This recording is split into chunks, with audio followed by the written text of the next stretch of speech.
这世界有个千年不变道理，那就是耶稣爱你。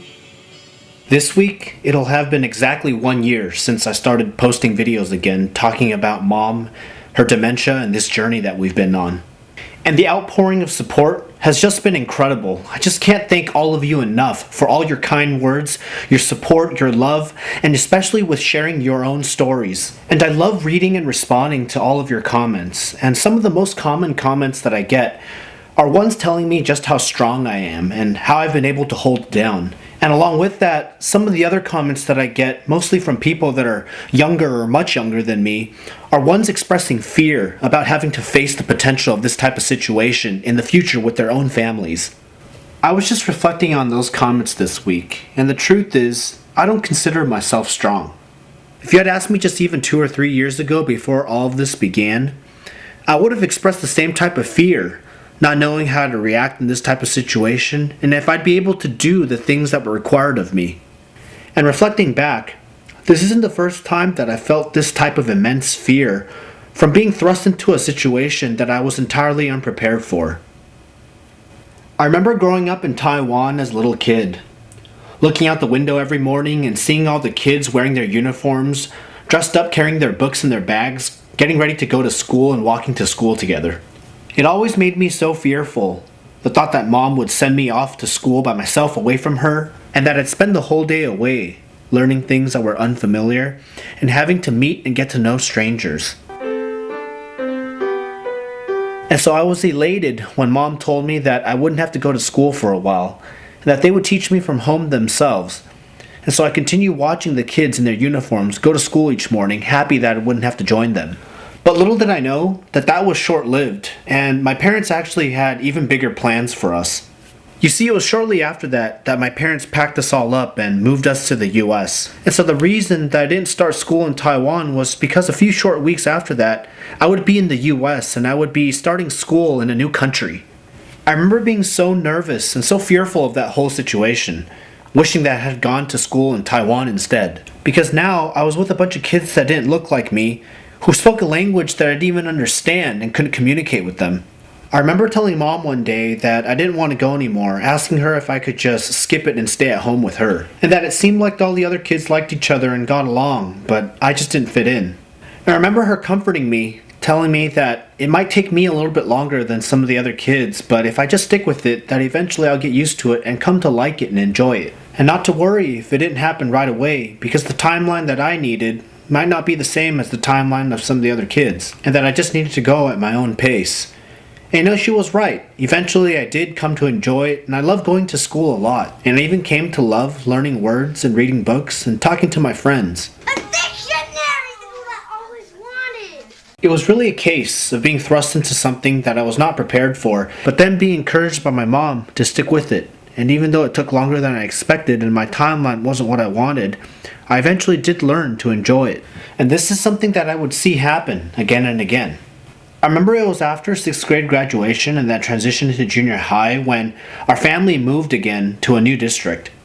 Starting junior high, not knowing anyone and having no friends was extremely difficult, and I remember that familiar feeling again of being thrown into a situation I wasn't ready for and didn't want.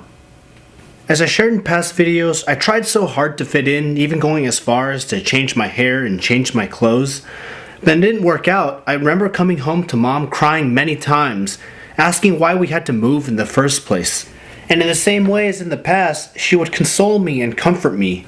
During the times where we would play catch with the football that she bought me so I could get better and make friends at school, she would often remind me that these things just take time. And even though I felt unprepared and that I didn't fit in, if I just stuck with it, I just kept practicing like we were practicing catch, that eventually things would improve. She would never fail to remind me that these were growing opportunities, but that my timeline didn't have to match anybody else's, and that even if it took me a little bit longer and I was scared going into it, that it'd be okay if I just continued to stick with it.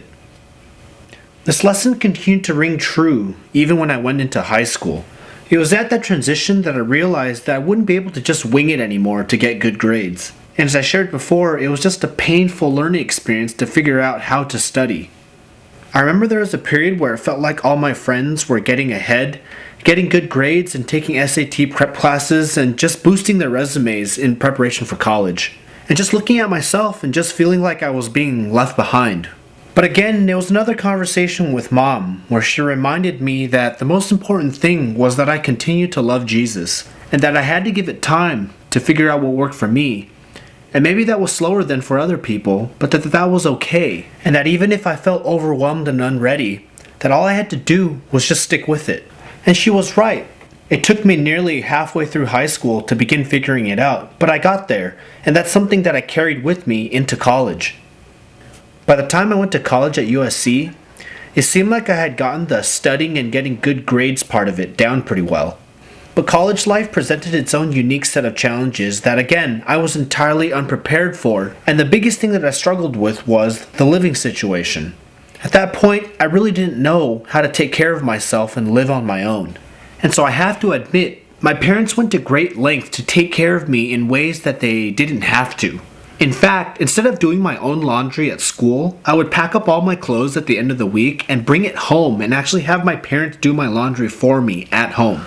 On top of that, instead of cooking my own meals at school, my mom would pack up these Tupperware containers for me with home-cooked meals, and I would freeze them and then microwave them when I was ready to eat.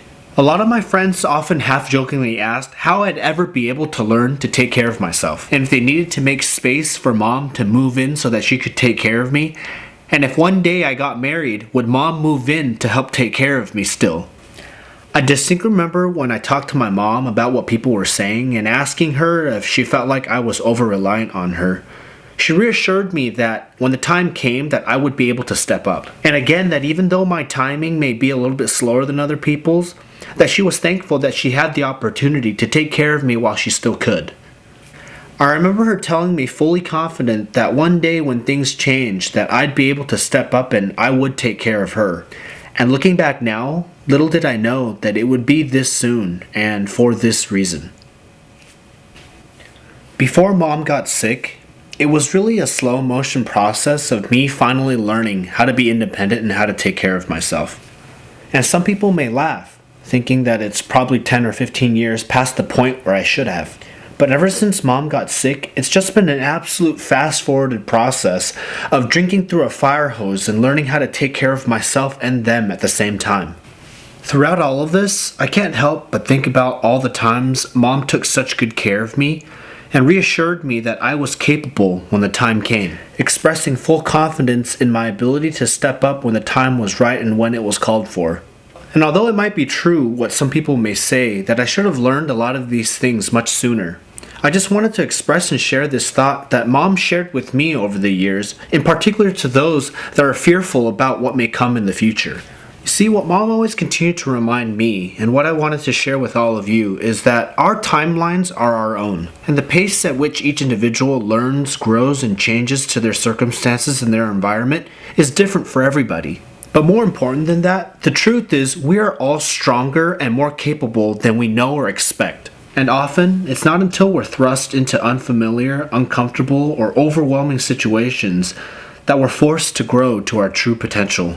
And so I encourage those of you that worry about what the future holds to try and not worry. And for all of us to realize that we may be more capable than we think, and that we all have an incredible ability to adapt and grow into our circumstances.